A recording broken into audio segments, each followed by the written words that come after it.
Espacio Jaguar, toda la emoción del deporte. Martes, 17 horas.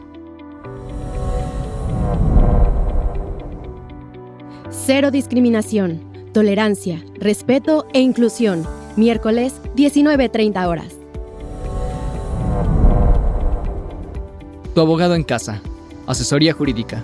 Justicia al alcance de todos. Jueves, 17 horas. Noche de debate, análisis a fondo. El mejor encuentro de opiniones. Jueves, 19 horas.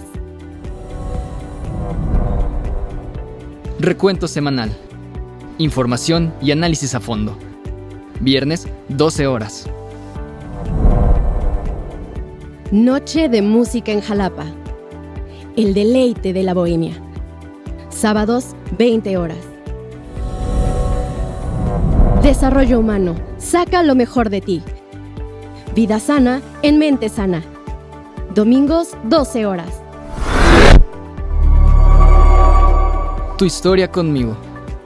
La vida de las estrellas contigo. Domingo, 12 horas.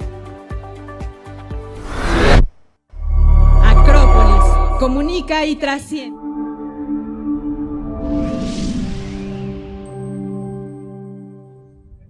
Hola, ¿qué tal? Qué gusto saludarlos. Pues les doy la más cordial bienvenida a esta emisión de hoy, 24 de diciembre de Recuento Semanal. Un día especial para todo el mundo, un día especial para todas las familias mexicanas y de todo el orbe. Día en que nos reunimos, día que es la Nochebuena, pero también es un día que no podemos dejar de hacer este espacio informativo para usted, como cada viernes a lo largo de este 2022. Un año que ha estado cargado de muchos sucesos que han de alguna manera dejado su impronta, su huella en todos nosotros, en nuestro país, en nuestra comunidad y en la historia del mundo. Un año complejo, un año que inició con una guerra, un conflicto bélico, la invasión de Rusia a Ucrania, que determinó muchas cosas, año en el que venimos saliendo, aún no concluida la pandemia por el COVID-19, pero también un año donde la sociedad, donde la comunidad internacional ha hecho muchas cosas en todos los campos del desarrollo de las colectividades, en la cultura, en la ciencia, en el deporte. No solo es la política y la economía, que han sido temas diversos, complejos, y que habremos de abordar, pero para platicar de todo ello, para hacer una recuperación de toda esta información, de todo esto que le hemos venido presentando a lo largo del año, que nos ha ocupado aquí en Acrópolis Multimedios, que nos ha ocupado en Recuento Semanal, en ir haciendo la recopilación de lo más relevante, irlo comentando con usted y para usted, pues ahora hacemos el recuento anual de este año 2022. Lo vamos a dividir en dos partes. En esta primera parte de esta emisión de hoy, 24 de diciembre, tendremos lo relativo a la cultura, lo que se hizo en el ámbito de la cultura, todo lo que se fue desarrollando a lo largo de estos 12 meses, y también la cuestión deportiva, que ha sido importante para todos nosotros, un año de muchas emociones, un año de muchos triunfos, de nuestros equipos favoritos, de nuestras figuras consentidas, y que cerró, pues vaya, de qué manera cerró este 2022 con el Mundial de Fútbol de Qatar, con el triunfo de Argentina, nuevo campeón mundial, algo que pues en estos días nos tuvo muy entretenidos, muy ocupados. Pues de eso va a tratar este programa, lo más notable, lo más relevante de la cultura y del deporte en este 2022. Espero que los disfrute este trabajo que hizo nuestro equipo de edición y todo este gran equipo que semana a semana nos ayuda a preparar este recuento semanal. Pues vamos al recuento de lo mejor en el 2022 de la cultura y de los deportes. Soy Emilio Cárdenas, como siempre me da mucho gusto que esté con nosotros, le agradezco en esta fecha especial y vamos a empezar recuento semanal.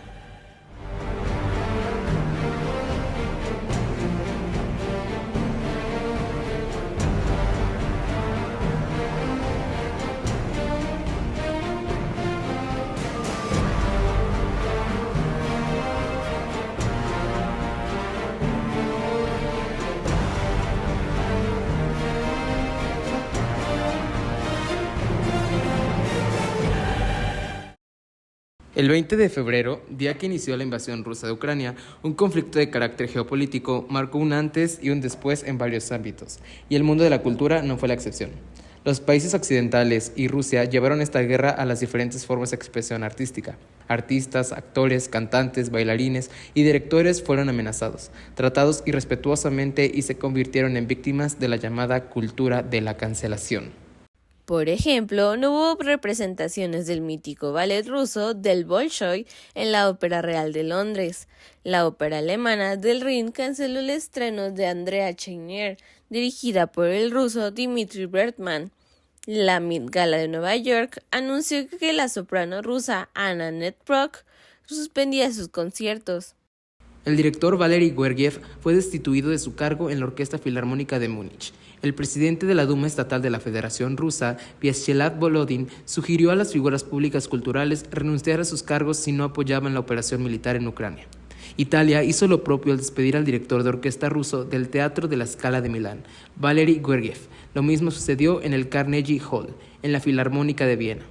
El director de orquesta ruso del Teatro Bolshoi y también director de la Orquesta Nacional del Capitolio de Toulouse, Francia, Tugan Sokiev, dimitió ante la imposibilidad de elegir entre sus músicos rusos y franceses. Y la estrella del ballet ruso, Olga Smirnova, renunció al Bolshoi para unirse al Ballet Nacional de Holanda. En Polonia, de plano, se prohibió la música rusa. La 59ª edición de la Bienal de Arte en Venecia también se vio afectada, luego de que el curador y los artistas seleccionados para el pabellón de Rusia renunciaran a participar, mientras que los artistas ucranianos cancelaron su participación, argumentando que las condiciones no les permitían trabajar en sus proyectos. Tras esto, aumentaron los llamados de proscribir a Rusia de otros importantes actos culturales internacionales, tales como la Documenta de Kassel.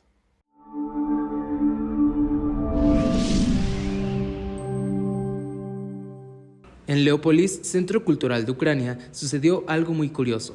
El arte se puso al servicio de la guerra. Se comenzaron a producir pósters, pancartas, adhesivos con eslóganes patrióticos o mensajes de apoyo a las Fuerzas Armadas. Las tiendas de recuerdos venden bolsas de algodón con la efigie del presidente Volodymyr Zelensky, con el puño levantado, barritas de chocolate con el retrato de Taras Shevchenko, gran figura de la literatura ucraniana del siglo XIX, pero lo más solicitado son unos caramelos con mensajes contra los navíos de guerra rusos, los cuales la gente compra para regalarlos o por si deciden refugiarse en el extranjero. Justamente, una de las artistas que optó por huir del conflicto fue la bailarina ucraniana de la ópera de Odisea, Bogdana Alexeva, quien ahora ensaya con el cuerpo de ballet de la Ópera Nacional Rumana, en Bucarest, Rumania. A lo largo de estos 10 meses se recrudeció el asedio ruso, por lo que Ucrania buscó poner a salvo su legado cultural y artístico. Los museos pusieron a resguardo sus colecciones. En iglesias los vitrales fueron tapados, los altares trasladados y las estatuas protegidas. En Odessa, sacos de arena protegen la estatua del duque de Richelieu. Pese a ello, varios sitios han resultado dañados o destruidos en los bombardeos. Fue por ello que la Organización de las Naciones Unidas para la Educación, la Ciencia y la Cultura, UNESCO por sus siglas en inglés, ayudó a marcar los sitios importantes con el distintivo escudo azul, contraseña internacional para identificar los lugares que merecen protección a causa de su valor cultural, y exigió a todos los estados que no disparen contra sitios importantes en el país. Y pese a la embestida rusa, los artistas ucranianos no pararon. Tal fue el ejemplo de actores en Kiev que dieron una función teatral en un teatro subterráneo, aunque afuera se escuchaba el bombardeo. Triste y lamentable que se haya tomado al mundo artístico como carne del cañón, pues los músicos, bailarines, pintores, fotógrafos, escultores tienen la misión de hacer que la sociedad sea mucho más sensible, amable y respetuosa con los demás. En pocas palabras, los artistas son y deben seguir siendo los embajadores de la paz. Fue por ello que más de 1000 autores de todo el mundo pidieron poner fin al conflicto, mediante una carta abierta publicada por la Asociación Mundial de Escritores, PEN International. Entre los firmantes destacaron la canadiense Margaret Atwood, los premios Nobel de Literatura Orhan Pamuk y Svetlana Alexievich, así como el británico de origen indio Salman Rushdie, que en los 80 publicó su novela Los versos satánicos, considerada una blasfemia contra el Islam y por lo que recibió de radicales islámicos la fatwa, es decir, una sentencia de muerte que había logrado esquivar todo este tiempo, hasta agosto de este año, cuando fue apuñalado en 20 ocasiones en un acto público en Nueva York, debido a este ataque perpetrado por un joven de 24 años identificado como Hadi Matar. El escritor perdió un ojo y quedó incapacitado de una mano.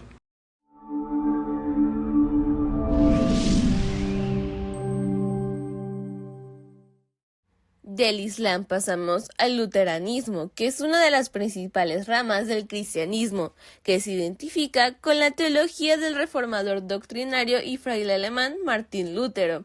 Y es que es una antología de este teólogo con 41 grabados de unos 500 años de antigüedad, es decir, datan de la época inicial de la Reforma. Fue rescatada y presentada en su versión restaurada en el monasterio agustino en Erfurt, Alemania. Este año, Irlanda también celebró el centenario de la novela de James Joyce, Ulises, obra mayor de la literatura anglófona y que fue prohibida durante años en el Reino Unido y Estados Unidos a causa de pasajes considerados obscenos. Además, el mundo literario celebró el centenario del natalicio del Premio Nobel de la Literatura portugués José Saramago, por lo que la Universidad Nacional Autónoma de México preparó un libro conmemorativo que recoge testimonios y recuerdos sobre el paso del narrador por México. México no se quedó atrás en celebraciones, pues conmemoramos los 100 años del arribo a nuestro país de la maestra y poeta chilena Gabriela Mistral, quien fue invitada por el entonces titular de Educación, José Vasconcelos, para colaborar con la instalación de una escuela modelo rural, la implementación de bibliotecas públicas, visitas a escuelas indígenas, la edición del libro Lecturas para Mujeres y el proyecto colectivo de lecturas clásicas para niños, entre otras importantes actividades.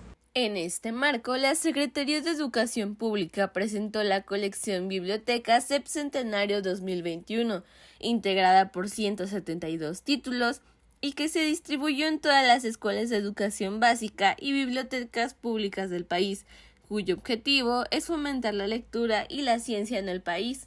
En tanto que en Jalisco se consolidó la Ruta Rulfiana, justamente en el 105 aniversario del natalicio del escritor, guionista y fotógrafo Juan Rulfo, iniciativa que comprende 10 municipios y que ofrece un recorrido turístico y cultural por estas tierras que inspiraron al autor de Pedro Páramo y El Llano en Llamas, con vistas de ensueño, artesanía, vida tradicional mexicana, comida típica, belleza natural, tranquilidad y sabor de pueblo. En este 2022, el sello editorial Joaquín Mortiz, crucial en el auge de la literatura mexicana, cumplió 6 décadas de existencia. Su importancia radica en que se convirtió en un hito en la literatura mexicana por su proyecto netamente literario, siendo además una de las primeras editoriales en publicar a los autores más reconocidos del boom latinoamericano y la llamada literatura de la onda en México.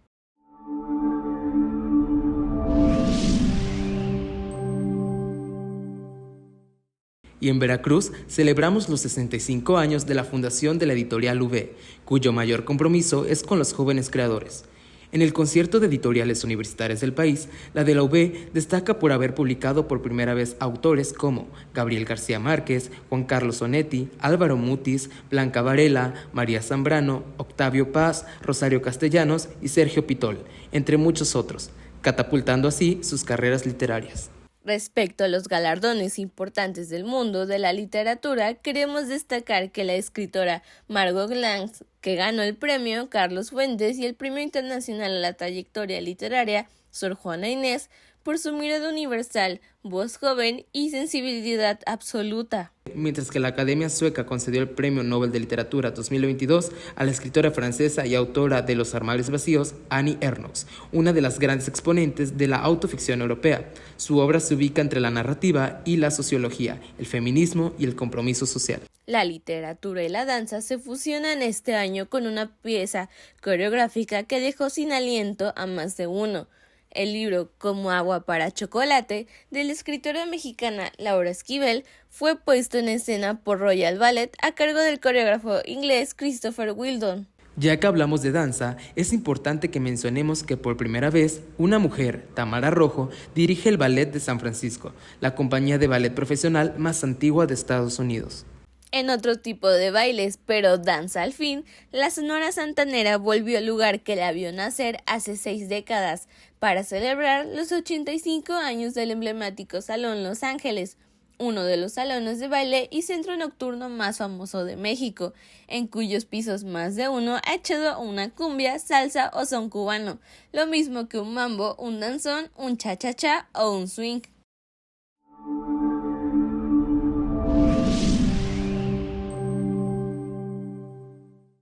Y de la danza pasamos a las artes escénicas, ya que la Compañía Nacional de Teatro celebró este año medio siglo de existencia, desde que el maestro Héctor Azar la fundó en 1972. Pero quizá una de las conmemoraciones más importantes de ese año fue nada más y nada menos que los 100 años del muralismo en México. Sí, esa pintura plasmada en recintos escolares, hospitales, palacios de gobierno, mercados populares y en una diversidad de espacios públicos. El muralismo es una de las expresiones más relevantes en la vida artística, social y política de la sociedad mexicana. En un principio, fue un movimiento cultural y plástico que respondió a los intereses generados a raíz de la Revolución Mexicana y que impactó de manera directa en nuestra cultura y que fue impulsado por el entonces secretario de Educación, José Vasconcelos. La obra que marca el comienzo del muralismo mexicano en 1922 fue La Creación, mural que pintó Diego Rivera en el Anfiteatro Simón Bolívar de la Universidad Nacional de México. Entre los máximos representantes de esta corriente pictórica están David Alfaro Siqueiros, José Clemente Orozco, Diego Rivera, Rufino Tamayo, Jorge González Camarena, Juan O'Gorman, Fernando Leal y Ramón Alba de la Canal. Este último personaje también fue protagonista del estridentismo, una de las muchas respuestas culturales surgidas en los años posteriores a la Revolución Mexicana, y que nació expresamente en nuestra querida Jalapa de la mano de Manuel Maples Arce, entre muchas actividades que se llevaron a cabo para conmemorar los 100 años de esta vanguardia. Directora del Instituto Veracruzano de la Cultura, inauguró una galería móvil dedicada a este movimiento artístico.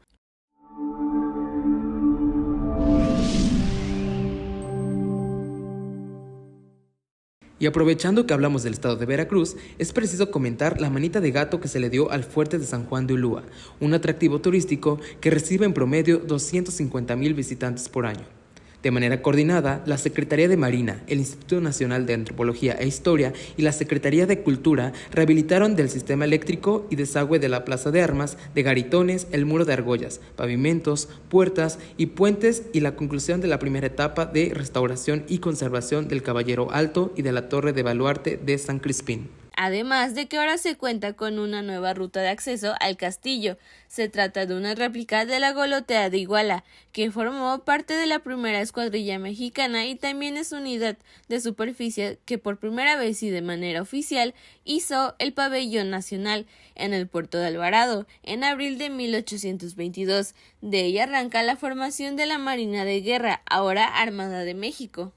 En tanto que otro de los grandes atractivos del país se vio envuelto en pleitos y hasta clausura. Hablamos del famoso Callejón del Beso en Guanajuato, que fue cerrado por conflictos entre los fotógrafos que ofrecen sus servicios y la dueña del balcón. 3 días después, este emblemático y romántico lugar fue reabierto a los turistas que arribaron al Festival Internacional Cervantino, que este 2022 llegó a su edición número 50 y que recibió a casi 3,000 de 34 países, quienes formaron parte de una espectacular programación que incluyó 20 funciones de danza, 85 presentaciones musicales, 3 recitales de ópera, 51 funciones teatrales, así como 45 exposiciones de artes visuales. Y para cerrar con broche de oro, las conmemoraciones de este 2022 en México, es preciso mencionar que el arqueólogo y antropólogo Eduardo Matos Moctezuma recibió el Premio Princesa de Asturias de Ciencias Sociales por su experiencia en el conocimiento de las culturas y la historia. Hablando de arqueología, este año se dio a conocer un gigantesco descubrimiento arqueológico en la necrópolis de Saqqara, al sur del Cairo. Se trató de 250 sarcófagos y 150 estatuas de bronce, entre las que figura la del arquitecto Imhotep, inventor de la construcción en piedra tallada con la que revolucionó la arquitectura. México, así como Egipto, es uno de los países con uno de los patrimonios culturales más ricos, debido a sus culturas ancestrales. Uno de ellos es la colección de ficción sonora que tiene Radio UNAM, que consta de 1,039 programas digitalizados. Documenta la evolución del género dramatizado de 1961 a 2020 y que en este 2022 fue reconocida por UNESCO por su valor excepcional y por el interés que presenta para el patrimonio documental de la humanidad. Reúne clásicos del teatro griego, del siglo de oro español, del teatro francés del siglo XVIII, del teatro mundial de los siglos XIX y XX, aunado a la dramaturgia mexicana, desde Juan Ruiz de Alarcón, Javier Villarrutia y Octavio Paz, hasta grandes escritoras como Rosario Castellanos, Luisa Josefina Hernández, Nancy Cárdenas, María Irene Fornés y Elena Garro.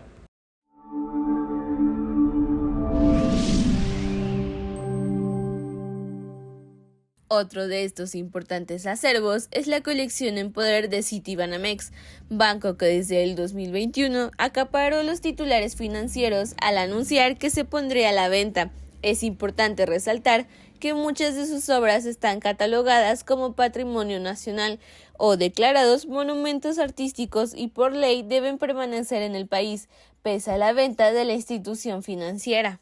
En este sentido, el secretario de Relaciones Exteriores, Marcelo Ebrard Causbaum, se pronunció porque pese a ser propiedad nacional para garantizar su preservación, pero se fue más allá que debería ser reintegrado como una retribución al enorme e injusto apoyo que hemos dado a los contribuyentes con los cuantiosos pagos anuales para cubrir los pagarés IPAB, mejor conocidos como FOBAPROA. Este acervo cuenta con miles de piezas, las cuales son claves para comprender la historia del arte en México, con cuadros de Eulalia Lucio, María Izquierdo y Frida Kahlo, por mencionar algunos, así como edificios como el Palacio de Iturbide y el Foro Valparaíso, en el centro histórico de la Ciudad de México, el Museo Casa Montejo, en Mérida, Yucatán, el Palacio del Conde del Valle de Xúchil, en Durango, y la Casa del Mayorazgo del Canal, en San Miguel Allende, Guanajuato.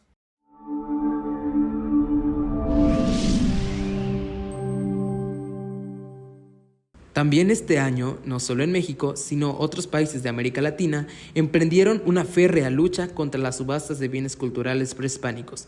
México, Ecuador, Guatemala, Panamá, Perú y República Dominicana condenaron la venta de arte mesoamericano que socavan el patrimonio, la historia y la identidad de estas naciones, donde se han redoblado las labores diplomáticas para detener las pujas o lograr la restitución de las piezas, aunque en muchos casos las batallas se han perdido. Las casas de subastas argumentan que existe una fuerte demanda de un mercado legítimo para el arte precolombino y que los objetos puestos a la venta forman parte de procesos de venta pública transparentes y legales.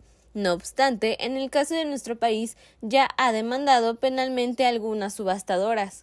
Uno de los problemas radica en que las legislaciones entre países son muy diferentes, por lo que expertos opinan que lo mejor es crear conciencia de que no es correcto comercializar el patrimonio de otros pueblos, mientras que en las aduanas se ha reforzado el trabajo para impedir la salida ilegal de estas piezas. Dos ejemplos de que sí se puede concientizar a la gente fueron las recuperaciones de colecciones de piezas arqueológicas. Una de ellas estaba en manos de particulares en Cataluña, España. Se trató de 2.000 bienes restituidos al gobierno de México. El otro caso fue el de una máscara de estilo olmeca y una urna pertenecientes a la región de Guerrero, así como 16 documentos del siglo XVI y algunas cartas firmadas por Hernán Cortés y el libro Nuevo Hispano en el nombre de Dios, que data del año 1715, que fueron repartidas a México tras haber sido sustraídas de manera ilegal y posteriormente recuperadas en Nueva York.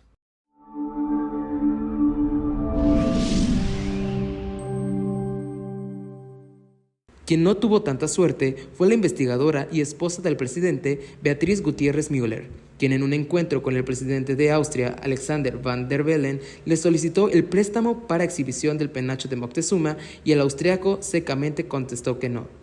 Entre las acciones para combatir este mal, lo primero que se debe atacar es el saqueo, las excavaciones clandestinas y el trasiego clandestino y delincuencia de estos bienes, por lo que el gobierno mexicano busca crear un cuerpo especializado de la Guardia Nacional que se ocupe de la tutela del patrimonio cultural. Y así como estas piezas arqueológicas están protegidas, la Ley Federal sobre Monumentos y Zonas Arqueológicos, Artísticos e Históricos, también los elementos culturales ya están protegidos contra el plagio mediante la Ley General de Salvaguardia de los Elementos de la Cultura e Identidad de los Pueblos y Comunidades Indígenas y Afromexicanos, la primera de su tipo en el mundo. Este año, 2 casos de plagio acapararon la atención. En primer término, la marca china de ropa de línea Shein retiró de su catálogo una blusa bordada con motivos florales después de que el gobierno mexicano denunció que se apropió de los diseños realizados durante generaciones por las mujeres mayas de la península de Yucatán.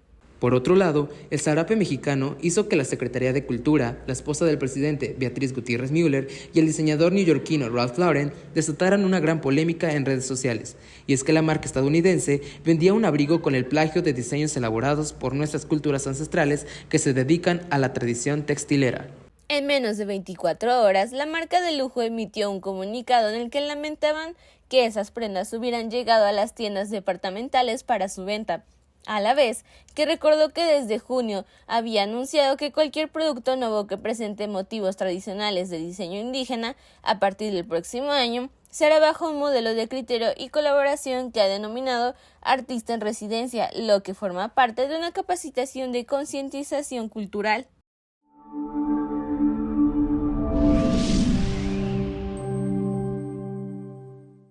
Otra de las políticas públicas importantes en materia cultural fue la emprendida por la Secretaría de Cultura y el Instituto Mexicano del Seguro Social, a fin de incluir como derechohabientes a los creadores artísticos. Y de México para España, el escritor mexicano Jorge Volpi fue nombrado director del Centro de Estudios Mexicanos en España de la Universidad Nacional Autónoma UNAM, cargo público que ocupará los próximos 4 años. Entre sus encomiendas está la difusión del español en el mundo, trabajar en el reconocimiento de la doble titulación en México y España y estrechar los vínculos entre las universidades e instituciones culturales y académicas españolas con la UNAM. En España, cruzamos el estrecho de Gibraltar y llegamos a África, continente del que es Diévedo Francis Quere, quien fue galardonado con el Premio Pritzker 2022 por sus construcciones sostenibles al servicio de las comunidades, convirtiéndose en el primer africano que obtiene la más alta distinción de la arquitectura. La fundación que otorga el galardón explicó que la arquitectura de Quere mejora las vidas y experiencias de innumerables ciudadanos en una región del mundo a veces olvidada. Quere es uno de los tantos arquitectos preocupados por la democracia, la escasez y el clima. Y no es el único, pues un sinfín de activistas se manifestaron este año para visibilizar los efectos del cambio climático. 4 protestas en especial llamaron la atención, sobre todo porque lograron burlar la seguridad de los museos. La que más indignación causó fue la de un hombre que entró al Museo del Louvre disfrazado de anciana y aventó pastel a la Mona Lisa del pintor Leonardo da Vinci. Otros arrojaron puré de papa a un cuadro de Monet en el Museo Barberini de Potsdam, en Berlín. Uno más pegó su cabeza a la obra La joven de la perla, que forma parte de la colección del Museo de La Haya. Finalmente, unos manifestantes ecologistas arribaron a la Galería Nacional y lanzaron sopas sobre los girasoles de Vincent van Gogh, el pintor neerlandés considerado uno de los principales exponentes del postimpresionismo y de quien este año también se descubrió un autorretrato inédito detrás de otro cuadro suyo en Escocia.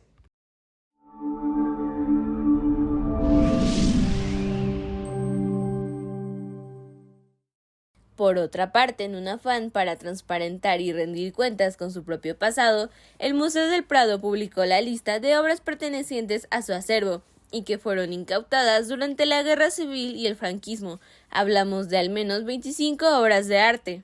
Y quien no la pasó bien este año fue quien fungiera como presidente del Museo del Louvre de 2013 a 2021, Jean-Luc Martínez, quien fue acusado de blanqueo y complicidad en fraude organizado, delitos relacionados con el tráfico de antigüedades de Oriente Próximo, entre lo que destaca el certificado de origen falso de una estela de granito rosa de Tutankamón vendida en 2016, cuando el Louvre en Abu Dhabi compró varias antigüedades por decenas de millones de euros. En cuanto a la arquitectura mexicana, Frida Escobedo fue seleccionada para renovar las salas de arte moderno y contemporáneo del Museo Metropolitano de Nueva York. Nuestra compatriota tiene una visión de la arquitectura capaz de crear poderosas experiencias espaciales y comunitarias, que alterna con un elegante uso de los materiales y una preocupación por los aspectos socioeconómicos y ecológicos.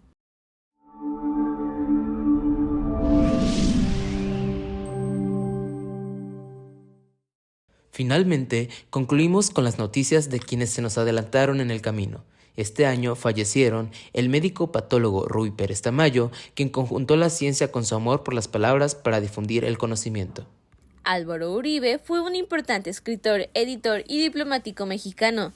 Recibió el Premio Iberoamericano de la novela Elena Poniatowska de la Ciudad de México en 2008 por su libro Expediente del Atentado, sobre una agresión dirigida a Porfirio Díaz. La poeta, narradora y ensayista Dolores Castro, quien perteneció a la generación del 50 y fue ganadora del Premio Nacional de Ciencias y Artes en el campo de lingüística y literatura. Enrique Metinedes, conocido como El Niño, fue, es y será un legendario fotógrafo mexicano de la nota roja, que se caracterizó por siempre capturar el momento preciso de las desgracias.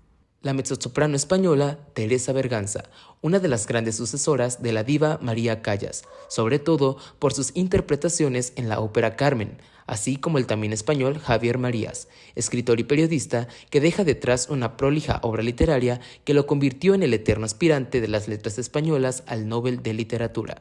Héctor Bonilla, primer actor mexicano de televisión y cine. Entre sus trabajos destacan sus actuaciones en las películas Rojo Amanecer, El Bulto y María de mi Corazón, y las telenovelas Mirada de Mujer, El Regreso, Lo Imperdonable o El Señor de los Cielos, además de prestar su voz para el personaje en las cintas de Disney Ratatouille, Coco y El Libro de la Selva.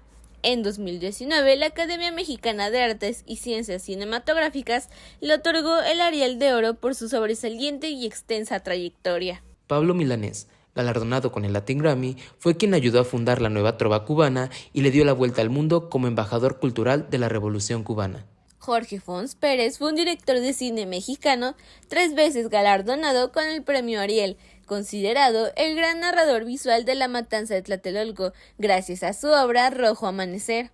Alfonso Echanove, primer actor de cine, teatro y telenovelas, formó parte de una estirpe artística, hijo de la actriz Josefina Echanove y hermano de la cantante María del Sol.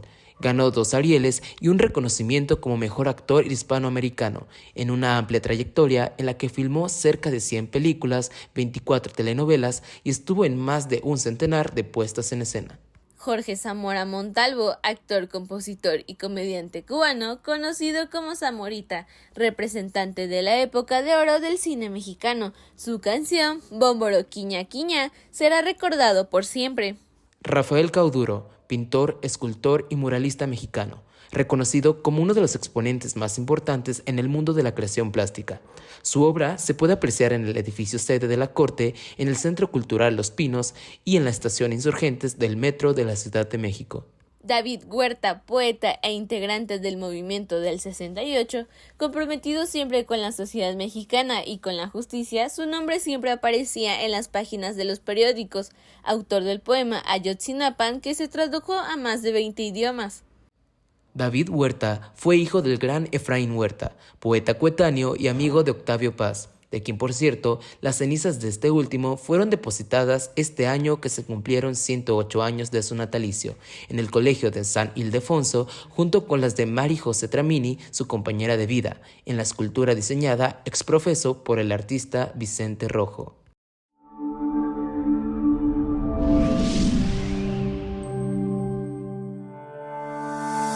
Todo el equipo que integramos Acrópolis Multimedios deseamos para usted y sus familias que estas fiestas decembrinas sean memorables, que las pase en armonía, en unión de los suyos, de sus seres queridos, dando gracias por todo lo que significó el año que concluye, que para nosotros fue un año importante como todos los años, porque estuvimos trabajando juntos, un gran equipo para usted, para poder servirle desde esta plataforma de contenidos multimedia.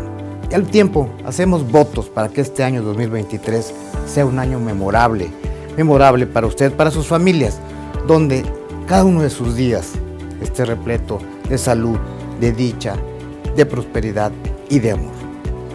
Todos quienes integramos Acrópolis Multimedia le deseamos felices fiestas y un próspero año 2023.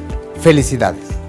Felices fiestas. Feliz Año Nuevo. Feliz Navidad. Acrópolis Multimedios te desea felices fiestas. Feliz Año Nuevo. Feliz Año Nuevo. Feliz 2023. Felices fiestas. Les deseamos de corazón que tengan una feliz Navidad y un próspero Año Nuevo.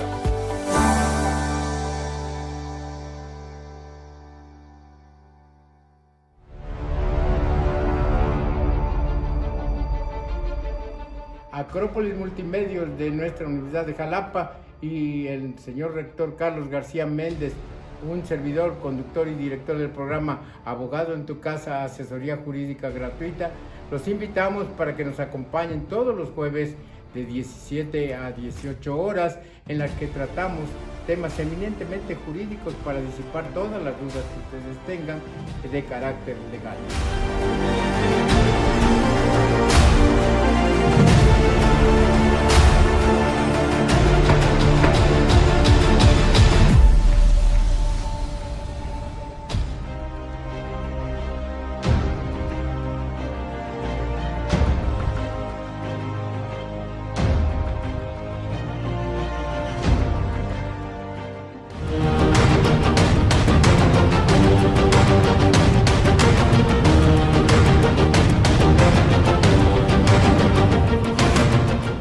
Te invito a que conozcas historias de personas que ya gozan de las mieles del éxito para que su experiencia y enseñanza te ayuden fácilmente a llegar ahí. Descubre cómo reconfigurar tu mente y tu cerebro para dotarlos de patrones de excelencia y sean tus grandes aliados. Soy Roberto Garrido, Mental Coach, Máster Internacional certificado en Programación Neurolingüística y te invito a que nos veas domingo a domingo a las 11 horas México por Acrópolis Multimedios. Desarrollo Humano, un programa diseñado por Acrópolis Multimedios y un servidor para ayudarte a sacar la mejor versión de ti mismo. La fortuna está del lado de quien aprende y se atreve a trascender.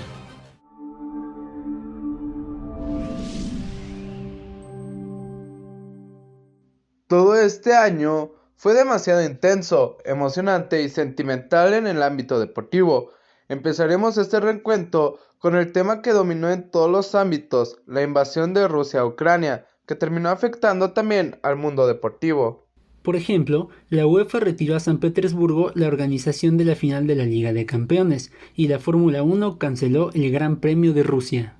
Rusia es una de las mayores potencias deportivas del planeta y fueron centenares los deportistas de élite de todas las disciplinas que se vieron afectados por las múltiples sanciones, desde la proclamada campeona olímpica de patinaje artístico, Anna Shcherbakova, hasta el flamante número 1 del tenis mundial, Daniil Medvedev.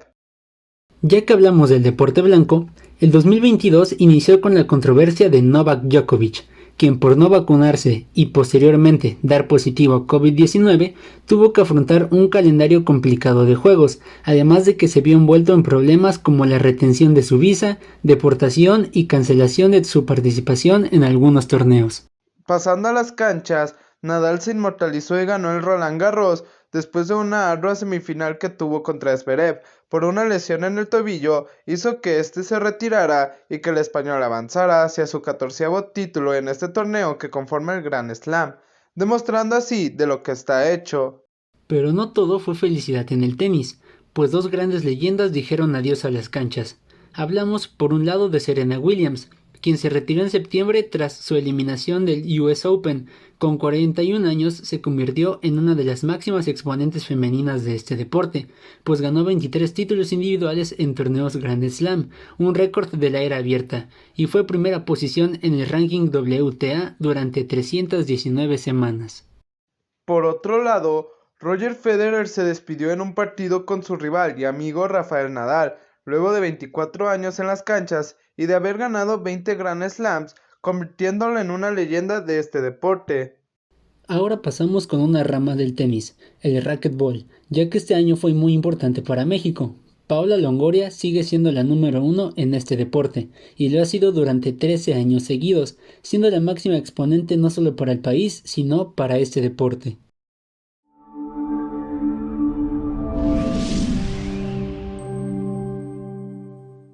Y hablando de deportistas mexicanos exitosos, gran año tuvo el jugador de los Dodgers, Julio Urías, luego de que fuera anunciado para jugar el Clásico Mundial que será en 2023 en Miami, donde México compartirá grupo con Estados Unidos, Colombia, Canadá y Gran Bretaña, siendo el primer mundial para este gran jugador, y que esperamos que sea un gran torneo para México, no como este año en la Serie del Caribe, donde los Charros de Jalisco se quedaron en semifinales al ser vencido por Gigantes del Cibao de República Dominicana, y donde los campeones de esta edición fueron Caimanes de Barranquilla, de Colombia. No solo en béisbol nos fue mal, también este año fue fatal para los que fueron a las Olimpiadas de Invierno celebradas en Beijing, pues a pesar de que muchos compatriotas fueron a demostrar de lo que estaban hechos, terminaron regresando con las manos vacías. Nuestro país no obtuvo ninguna medalla, pero hubo mexicanos revelación que se espera en un futuro tengan su revancha y puedan conseguir lo que estas Olimpiadas les negaron. Tal fue el caso de Donovan Carrillo, primer atleta mexicano en pasar a una final de patinaje libre masculino en las Olimpiadas de invierno, que a pesar de no haber ganado una medalla, se ganó el respeto de todos, ya que en México no se tiene como un deporte prioritario al patinaje artístico. Hablando de Olimpiadas, el secretario de Relaciones Exteriores, Marcelo Ebrard, lanzó la propuesta para que México sea sede de los Juegos Olímpicos del 2036. Aunque el Comité Olímpico todavía no se decanta por una sede, será interesante ver si la CONADE hace algo para mejorar y tener más deportes como prioridad y que no se haga el ridículo. Y es que quien no hizo el ridículo y se colgó todas las medallas que pudo durante su carrera fue la clavadista Paola Espinosa, que este año dijo adiós a los trampolines, logrando una plata en Londres 2012 en plataforma 10 metros sincronizado y un oro en Pekín 2008 en la misma categoría. A diferencia de la natación, en México un deporte no tan reconocido es el parkour, por lo que fue histórico que una mexicana terminara siendo la medallista de oro en el primer mundial de este deporte. Hablamos de Ella Bucio. Y no solamente ella fue campeona en una disciplina no tan apoyada, pues en el mundial de Tocho Bandera se logró una hazaña en el nivel femenil, pues las aztecas lograron colgarse esa medalla de oro, mientras que en una categoría masculina se logró un muy buen tercer lugar.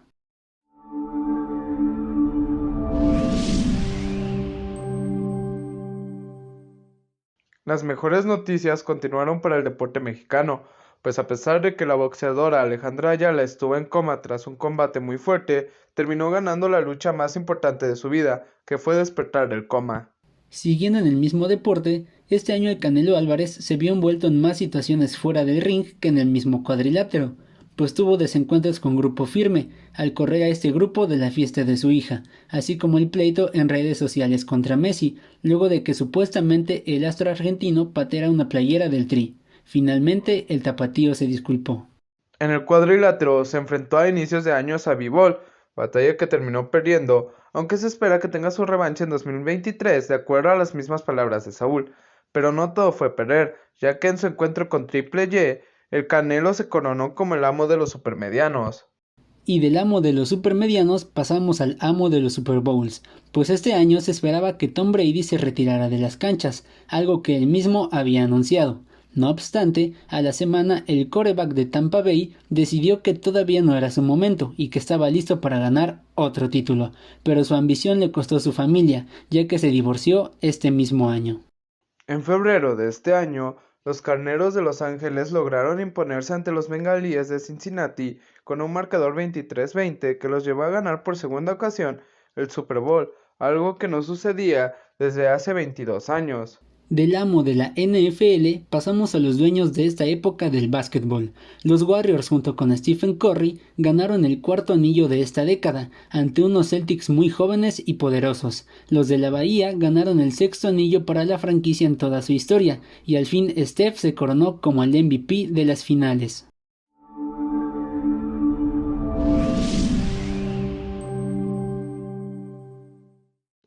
Ahora vamos al fútbol, donde en el ámbito internacional se subastó de más de $1 millón una playera de Maradona que usó en México.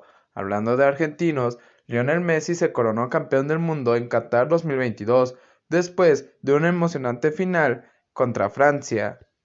Respecto a otros de los torneos más importantes de este deporte, el Real Madrid terminó siendo el campeón de la Champions League por 14ª vez en su historia y en la de la competencia, mientras que en Inglaterra sigue el dominio del Manchester City, ya que fue el triunfador de esta temporada, además de que el Milan regresó a la cima para conquistar otro Scudetto.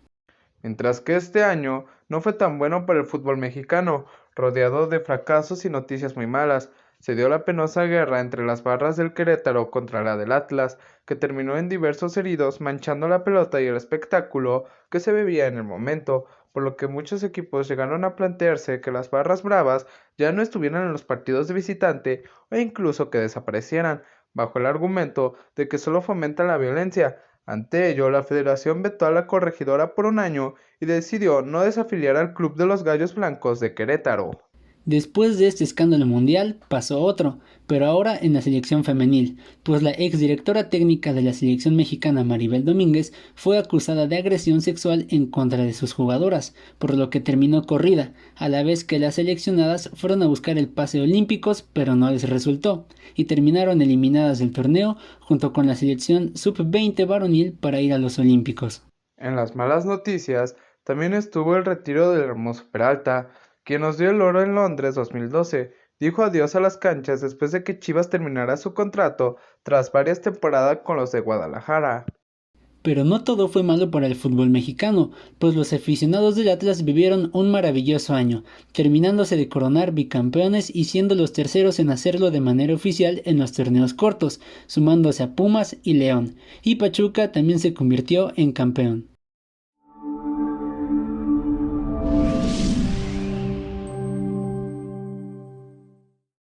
Pero en México no solo somos pamboleros, sino que también nos gusta el fútbol americano, y por eso celebramos el regreso de la NFL en nuestro país, con el encuentro entre los 49ers contra los Cardenales, que terminó en una victoria de los 49ers.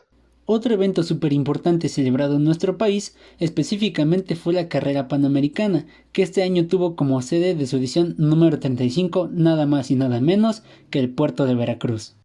Del automovilismo nacional pasamos a la internacional, donde Pato Ward ganó las 24 horas de Daytona y logró un segundo lugar en las 500 de Indianápolis, siendo el mejor puesto que un mexicano ha conseguido en esta competencia, llevándolo a pruebas con el equipo de F1 de McLaren. Lastimosamente optaron por ir por Piastri. Y ya que andamos en Fórmula 1, Max Verstappen se coronó bicampeón, pero en quien pusimos nuestras miradas fue en Checo Pérez, que luchó con todo por el tercer lugar del Mundial de Pilotos, firmando la mejor temporada de un mexicano en la categoría reina. El corredor tapatío logró 11 podios, consiguiendo la victoria en Singapur y en uno de los históricos circuitos como lo es Mónaco, además de obtener su primera pole position en el Gran Premio de Arabia Saudita. A pesar de su maravillosa campaña, hubo desvanecencias con su compañero, ya que en el Premio de Brasil Max Verstappen desobedeció las órdenes de equipo para que dejara pasar a Checo, terminando en una evidente molestia. Ya veremos cómo se desarrolla la carrera del mexicano en la siguiente temporada.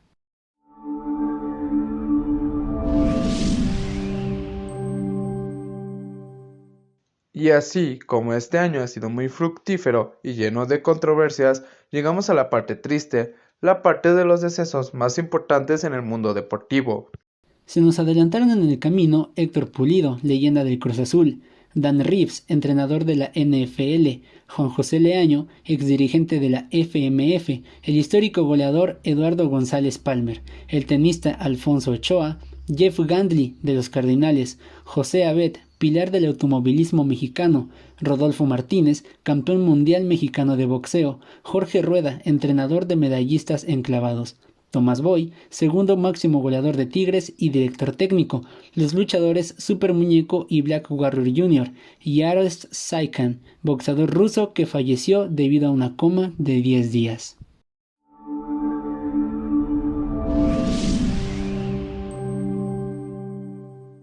Pues espero que le haya gustado este programa especial, esta emisión de Recuento Semanal, con nuestro recuento de lo más importante del 2022 en esta parte que usted ya vio, que le presentamos con mucho gusto, de lo más notable, lo relevante, lo que nos marcó en el tema de la cultura, en el tema del deporte, estas dos facetas pues del desarrollo de la sociedad fundamentales también.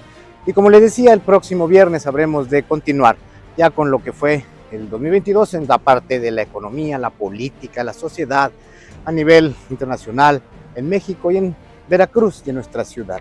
Pero bueno, pues así llegamos al final de esta emisión especial de Recuento Semanal. Y bueno, pues hoy no me resta más que agradecerle como siempre su preferencia, el que esté con nosotros y pues en este día tan especial, pues desearle que la pase muy feliz, rodeado de los suyos, en un ambiente de armonía, de alegría, como todos queremos disfrutar una fecha tan especial como hoy, 24 de diciembre. Pues deseo, les reitero, que sea una Nochebuena hermosa, mañana una feliz Navidad para usted, para los suyos. Y aquí seguiremos y nos vemos. Tenemos una cita el próximo viernes aquí en Recuento Semanal, en las redes sociales que usted ya conoce, en todas las que estamos y nos ve cada 8 días. El próximo viernes 31 cerramos un ciclo de este 2022 intenso, muy intenso, en noticias, en sucesos, en todo lo que marca el día a día de la sociedad y de nosotros. Muchas felicidades, pásela hermoso con su familia. Feliz Navidad.